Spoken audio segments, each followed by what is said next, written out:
المسؤوليه ما تتحملهاش الحكومه هذه فقط، تتحملها حكومات ما بعد الثوره 7 ولا 6 حكومات.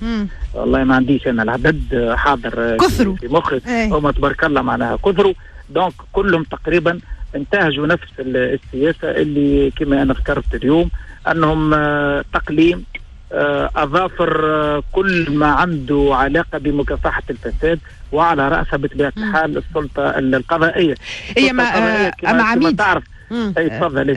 اما عميد استاذ شوقي طبيب، اليوم كيف تحدثت اللي قلت اليوم يوجد اراده سياسيه لمنع القضاء من محاربه الفساد، معناها تسمى طلعت دانكرون. معناها احنا نتفكروا قبل الحديث عن عدم، لا سامحني خلينا نفكرك استاذ، على عدم وجود اراده سياسيه، لكن اللي تولي فما اراده سياسيه، والاراده السياسيه هذه تهدف للتاثير على القضاء لمنعه من محاربه الفساد. معناها لا اون دون ان كرون سوبيريور. هل ما ثماش لهنا إحالة من قبلكم على الملفات اللي أحالتهم هيئة مكافحة الفساد على القضاء، واللي لليوم ما تحسمش فيهم ولا ما وقعش النظر فيهم؟ هل تقصدوا هذا ولا تقصدوا حاجة ممنهجة أكبر من هيك؟ شوف، أنا نحب نقول زوز حوايج بعلاقة بالملف هذا.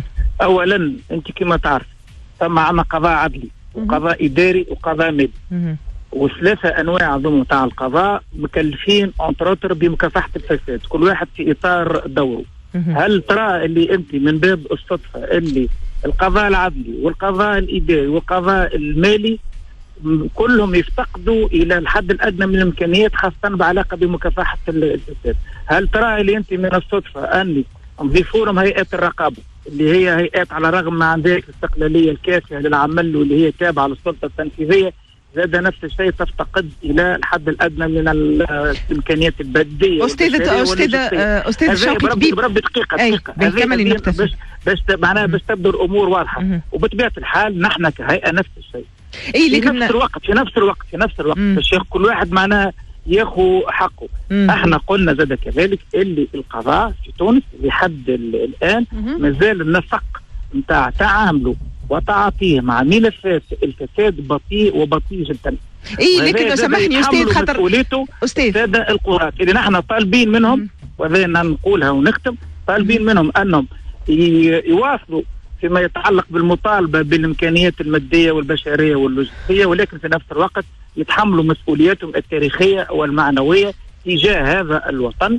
أستاذ طبيب، الوقت يداهمنا كما قالوا هنا. أنت كيف تقول منع القضاء من محاربة الفساد، هل تتحدث على غياب الإمكانيات ولا على الضغط السياسي المسلط على القضاء؟ هناك اليوم من يتحدث عن ضغط سياسي، وهناك من فهم هذا التصريح على أنه وجود ضغط سياسي اليوم على القضاء.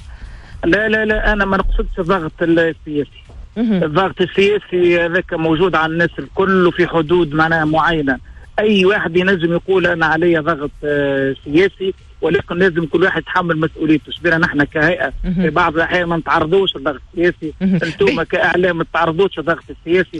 هذه لعبه الديمقراطيه لازم نقبلوا به، ولكن انا نقصد اللي يجب على الحكومه ان تعطي لكل من عنده علاقه بمكافحه الفساد الحد الادنى. نعاود نقول نسطر عليه الحد الادنى من الامكانيات الماديه واللوجستيه والبشريه. متفقين استاذ طبيب. اليوم سامحني نحب ناخذ من عندك تعليق على اخبار ما زلنا كيف قريناها اليوم بالصحف، يقول لك تسريب ملفات سريه من هيئه مكافحه الفساد. الاخبار يقول اللي فما احد رجال الاعمال صب ملف سري لهيئه مكافحه الفساد، فتفاجئ اليوم باللي ملف هذايا اللي هو صبه لدى الهيئه لقاه معناها منشور، لقاه عند الشركه اللي هو جاي شاكي بها لهيئه مكافحه الفساد. والله اولا انا تفاجئني انت بالسؤال هذا وبالمعطى هذا، ما عندي حتى الخبر موجود بالشروق وبالصباح. انا قراها في الشروق وفي الصباح، ولكن نحب نجاوب جواب كما نقولوا نحن دو برانسيب. شوف انت وقت اللي تجينا للهيئه تجي تشكي بشركه ولا بمؤسسه ولا بوزاره ولا تحب احنا فما في اطار اعمال التقصي نتاعنا يلزمنا الطرف المشتكى به نوجهوا له نسخه من العريضه نتاعك ونسخه من مؤيداتك الى غير ذلك باش هي تجاوب عليه. انا نعتقد اللي ربما السيد هذايا باش في باله اللي هو باش يوجه لنا الملف معناها للهيئه اللي احنا معنا مباشر باش نحيلوه على القضاء ولا باش ناخذوا فيه معناها موقف من غير ما نسمعوا الراي نتاع المشتكى به. دونك هذا نعتقد اللي وقع في انتظار اللي انا بطبيعه الحال نقرا المقال ونثبت في الموضوع.